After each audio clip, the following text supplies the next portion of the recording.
Ne baisse pas tes critères de rencontre. Je voulais te faire une vidéo parce que je viens d'avoir un coaching et malgré que j'avais fait une première vidéo, comment faire une rencontre avec des normes élevées et comment sont tes normes, ben en fait j'ai une cliente qui avait tendance à vouloir baisser ses critères de rencontre. Et je vais faire spécialement cette vidéo pour y répondre parce que peut-être que tu as la question.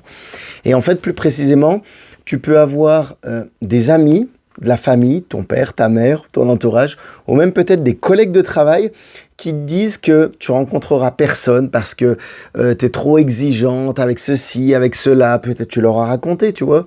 Et automatiquement, tu vas te remettre en question et tu vas avoir envie de les baisser, tes fameux critères, tes fameux standards de rencontre là.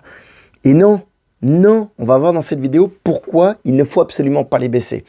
La première chose, c'est si tu as des standards de rencontre, des critères, c'est un peu des critères relationnels sur, pas ton homme parfait, mais ton homme idéal, j'ai envie de te dire, il ne faut pas que tu les baisses en fait.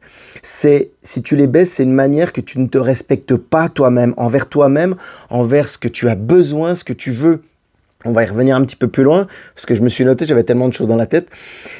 Et par rapport à ça, c'est super important. Donc, il ne faut pas justement les baisser. Autant tu peux les modifier, les adapter, voire les évoluer selon les personnes que tu rencontres, au fur et à mesure même des rencontres, j'ai envie de dire. Tu pourras affiner d'ailleurs, mais les baisser, dire non, je fais plus ça parce que ma mère, ou parce que ma copine m'a dit ça, ou parce qu'au boulot, j'ai discuté avec machin qui m'a dit que ça pourrait pas le faire si je continuais comme ça, blablabla. Bref, tu peux raconter toutes les histoires que tu veux, ne les baisse pas. Ne les baisse pas, c'est que tu n'es simplement pas tombé sur les bonnes personnes. Ça, par contre, on peut le faire pour chercher les bonnes personnes qui sont pour toi. C'est pour ça que je fais des accompagnements d'ailleurs. Bref, pour revenir concrètement, je vais te prendre l'exemple de ma cliente, ça sera beaucoup plus parlant pour amener des choses dans le concret. C'est-à-dire que ma cliente, en fait, a reçu un message, c'était peut-être arrivé d'ailleurs, un message d'un mec avec des abréviations et des emojis. Et en fait, pour elle, elle a trouvé, tu vois, comme je disais d'ailleurs avant, au niveau du respect par rapport à tes valeurs, que c'était pas respectueux parce que le gars prenait pas le temps de l'écrire comme il faut. C'est dans ses valeurs. Et c'est ok, on a tous des valeurs différentes. Et en fait, elle ressentait que ça allait pas le faire. Logique, c'est surtout les femmes, vous avez un instinct, une intuition féminine. Faut l'écouter encore plus que les hommes. Vous êtes bonnes là-dedans, vous êtes fortes. Donc, elle sentait que ça allait pas le faire. Et en fait, quand tu sens que ça va pas le faire, il peut y avoir plein de raisons possibles. Hein. C'est ok. Et comme je te disais, c'est par rapport à tes valeurs. Mais tu sais que ça te convient pas. Donc quand c'est comme ça, en fait, tu as deux solutions.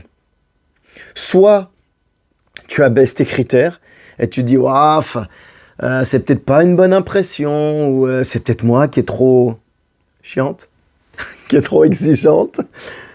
Mais non, encore une fois. Tu vas peut-être te dire que ça vient de toi, ou sinon, tout simplement, tu peux dire, au lieu de baisser, stop, j'arrête l'échange, je sens que ça va pas le faire, t'écouter et stop, basta, next, je passe à un prochain. Et ça peut être ok aussi. En fait, ce qu'il faut voir là, c'est qu'il n'y a pas de bonne ou de mauvaise réponse, il y a la réponse qui te convient. Et celle que tu ressens, j'ai envie de te dire, et même au-delà de ça, en fait, il faut vraiment que tu écoutes ce que tu ressentes quand il a agi de cette manière-là ou que tu as eu une interaction, quelque chose qui t'a pas plu.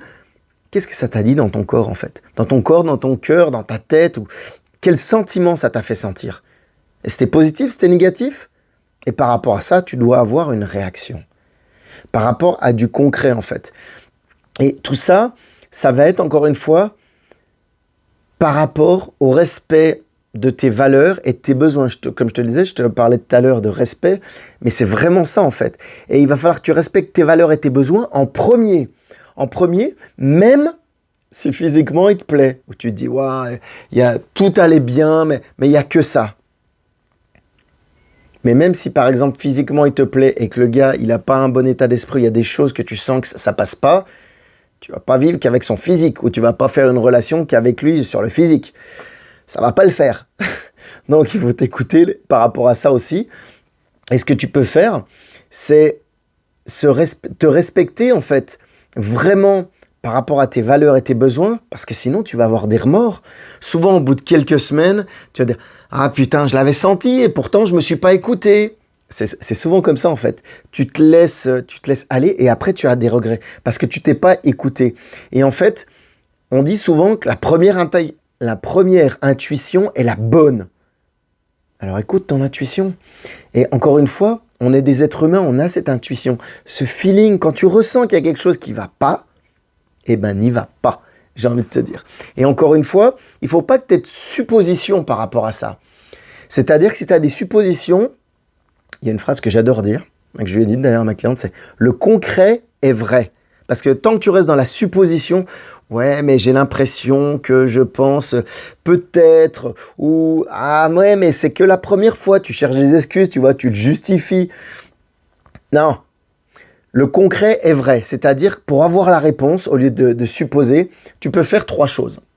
Soit bah, tu peux lui dire, j'aimerais bien te voir pour un rendez-vous, pour être sûr de ça en l'occurrence, ou si tu peux, c'est ce qui est le mieux, j'ai presque envie de dire, faire par visio. Vous voyez par visio, vous parlez, et puis c'est OK. Ou sinon, dernier recours, j'ai envie de te dire, vous vous appelez au téléphone. Parce que les mots peuvent être mal interprétés. Par contre, quand la personne te parle, tu pourras mieux juger si c'est une erreur, s'il est maladroit. Les mecs, on est souvent maladroits, mais ça se peut ou pas. Ou c'est peut-être vraiment une manière, quelque chose qui, entre guillemets, qui transpire qu'il est dans son être et qu'il ne changera pas. Peut-être dont il n'a pas conscience. Et ça, il faut que tu amènes des certitudes, pas que tu aies des suppositions. Donc, encore une fois, c'est le concret qui est vrai. Donc, n'hésite pas à voir ça directement avec lui.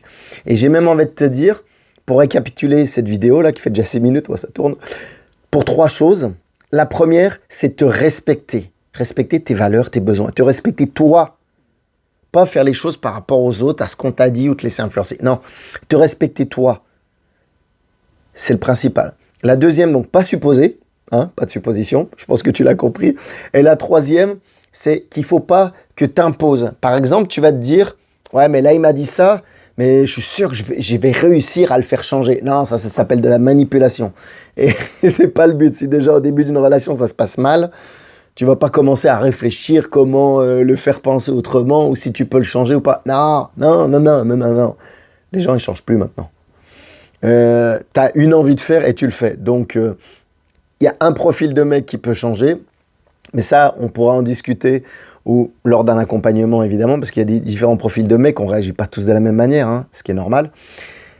Mais sinon, la plupart du temps, n'impose pas. Ça servira à rien, n'impose pas. Et c'est là, encore une fois, l'importance d'une compatibilité entre vous deux, d'une compatibilité amoureuse entre tes valeurs, tes besoins et les siens.